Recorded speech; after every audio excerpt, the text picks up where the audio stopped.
Muy bien, mis amigos, bienvenidos a otro episodio de tu canal Historia Contada. Vamos a continuar la miniserie que estamos trabajando sobre el nacimiento de Jesús. Hoy vamos a tratar hoy vamos a trabajar el tema de la presentación de Jesús en el templo. Esos aspectos históricos, por supuesto teológicos. Les invito a que se queden en el canal, a que se suscriban, a que nos den un like.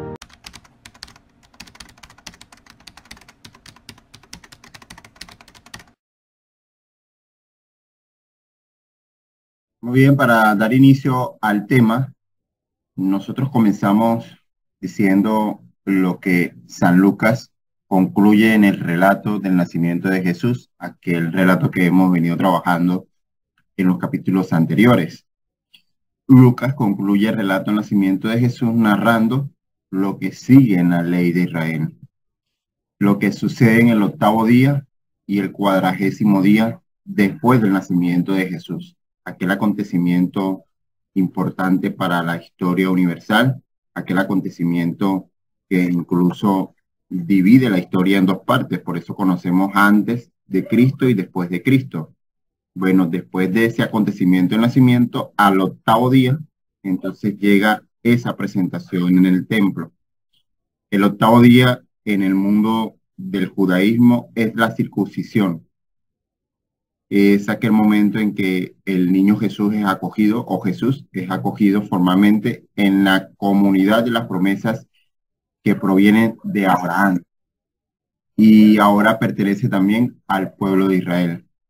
Luego, la circuncisión judía, como tal, era un rito importante para ese pueblo. ¿Y qué es la circuncisión? Eso es una cosa que nosotros nos preguntamos. ¿Qué es eso de la circuncisión? Circuncidar, ¿qué significa circuncidar? ¿Para qué es y qué sirve la circuncisión? Bueno, hay diferentes explicaciones para este tema, el tema de la circuncisión.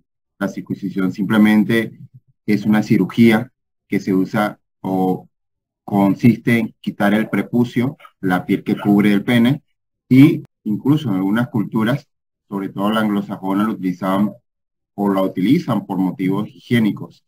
Sin embargo, no tiene nada que ver con la circuncisión en el pueblo de Israel, en el pueblo judío, que tiene un significado más profundo, que tiene que ver más con las promesas bíblicas. Entonces, es la circuncisión o forma parte de la circuncisión de un pacto que aparece en los libros de la Torá, un pacto que hizo Abraham con Dios, o Dios con Abraham. Y ese signo visible de ese pacto se da con la circuncisión, con esa pequeña marca o esa pequeña cirugía. De hecho, en la escritura hay diferentes pasajes que hacen referencia a ese hecho. No lo vamos a tratar acá, por supuesto, porque estamos solamente en este contexto del nacimiento de Jesús. Sin embargo, vemos en el libro del Génesis lo que dice: este es mi pacto que guardaréis entre mí y vosotros, entre tu descendencia y la que viene después de ti. Ese es el pacto que hace entonces Yahvé en la Torá con Abraham. Y ese pacto consiste en circuncidar a todo varón que hay en el pueblo. Por eso a Jesús niño lo llevan a los 8 días circuncidan, ya que como proviene del pueblo de Israel, su nacimiento se da en ese contexto. Entonces los judíos siguen realizando esa práctica y la Sagrada Familia cumplen con la ley. Era una ley prescrita en el pueblo de Israel. Todo niño varón tenía que circuncidarse. Era una ley y ellos van a cumplir la ley. Entonces, el 8º día es el día de la circuncisión. Y San Pablo alude a esto cuando escribe en la carta a los Gálatas: cuando se cumplió el tiempo, envió Dios a su Hijo nacido de una mujer, nacido bajo la ley, para rescatar a los que estaban bajo la ley, para que recibiéramos el ser hijos por adopción. Es decir, Junto a la circuncisión, pues se da explícitamente la imposición de un nombre previamente enunciado, porque como sabemos, el nombre de Jesús significa Dios salva, de modo que a partir de la circuncisión, la mirada se dirige hacia el cumplimiento de las esperanzas que forman parte de la esencia de la alianza que tiene el pueblo de Dios con el hombre. Luego la circuncisión forma parte del cumplimiento también de esas promesas que hizo Yahvé Dios con el hombre. Por ejemplo, con ese tema de la purificación que da mucha tela que cortar, en el libro del Levítico se establece que una mujer después de dar a luz a un varón es impura, es decir, es excluida de las prácticas religiosas. Eso era lo que tenían ellos como ley. Les recuerdo que el Levítico es un libro de leyes. Y durante 7 días se realizaba esa purificación. Al octavo día, el niño había de ser circuncidado y la mujer tendría que quedarse en casa todavía durante 30 días más para purificar su sangre.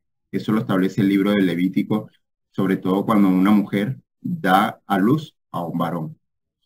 Después de ofrecer la purificación, un cordero, se debía ofrecer un cordero como holocausto o un pichón o una tórtola como sacrificio expiatorio. Y de hecho también el libro decía explícitamente que los pobres solo tenían o tienen que ofrecer 2 tórtolas o pichones, que fue lo que ocurrió en el caso de la Sagrada Familia. María ofrece entonces el sacrificio de los pobres, como nos dice el Evangelio de San Lucas en el capítulo 2, versículo 24.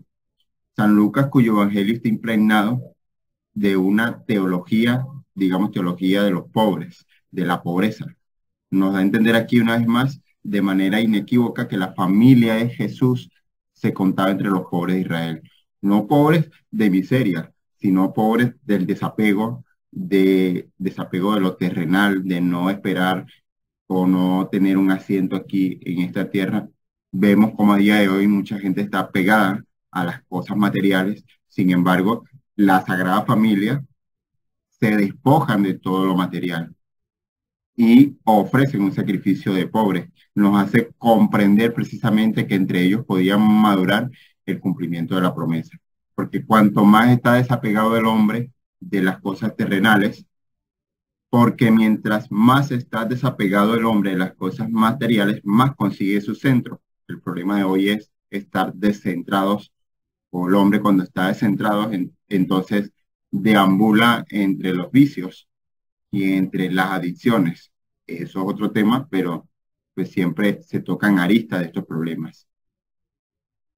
Hay un detalle también interesante que se da en ese momento de la presentación y que le da un sentido más profundo a la palabra, y es lo que significa una escena profética del viejo profeta Simeón y la profetisa Ana. Dice el texto que, movidos por el Espíritu Santo, se presentan en el templo y saludan como representante del Israel creyente al Mesías del Señor. Luego a Simeón se le describen como 3 cualidades: justo, piadoso y una espera, o alguien que está esperando en la consolación de Israel.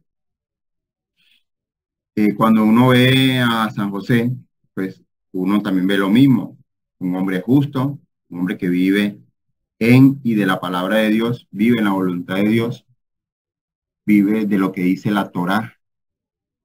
Pues en Simeón también se ve lo mismo: se ve un hombre piadoso, un hombre que vive en íntima apertura personal hacia Dios y está interiormente cerca del templo. Vive el encuentro de Dios, espera la consolación de Israel, vive orientado hacia lo que redime, hacia lo que ha de venir. Ese momento cultural que se da con Simeón es un momento específico que se da ahí en la presentación. Les recuerdo que todos estos son relatos que vienen de los evangelios, y por supuesto los evangelios son géneros históricos también, ¿no? Narran hechos de la historia, hechos que ocurrieron, no son hechos aislados, sino hechos que ocurrieron, que precisamente nos hablan de este ambiente en el cual se da este nacimiento. Entonces, ¿qué pasa con Simeón? Simeón se alegra cuando ve al niño. De hecho, dice, ahora, Señor, según tu promesa, puedes dejar a tu siervo irse en paz. Y ese texto, esa frase, desde los tiempos antiguos, forman parte de una oración litúrgica de la noche en las iglesias, tanto de Oriente como en Occidente. Y es transmitido por este relato de la infancia. Y en este himno pequeño se hacen dos afirmaciones cristológicas. La primera es Jesús, que es luz para alumbrar las naciones y existe para la gloria del pueblo de Israel. Son expresiones tomadas del profeta Isaías, luz para iluminar a las naciones, y Jesús es identificado así como el siervo de Dios. Por lo tanto, Simeón toma al niño en brazos, se dirige con una palabra profética a María y después muestra o da unas muestras de alegría por el niño y anuncia una especie de profecía que se va a dar después en la cruz. Entonces Jesús está puesto para que muchos en Israel, en su pueblo, caigan y se levanten. Y será como un signo de contradicción.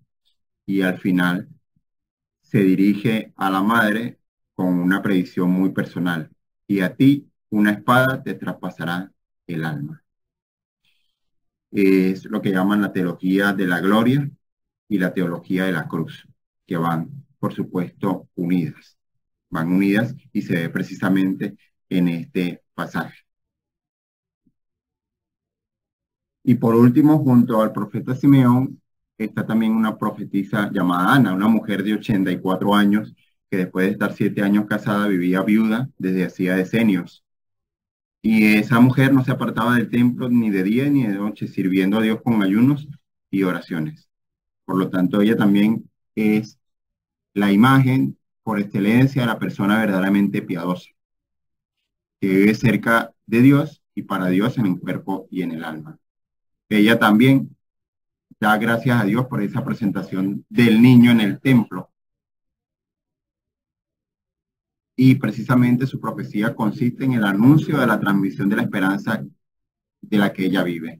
Muy bien, mis amigos, para ir concluyendo ya este episodio del canal, Lucas entonces concluye su relato del nacimiento diciendo que se habían cumplido todas las prescripciones de la ley y que el niño iba creciendo en la gracia de Dios. La gracia de Dios estaba con él. Así concluye el relato y así nosotros también concluimos este pequeño episodio haciendo referencia a este nacimiento de Jesús con momentos puntuales. Ven, así estamos llegando al final de otro episodio más de tu canal Historia Contada. Espero que te suscribas al canal, que nos des un like. Hasta la próxima.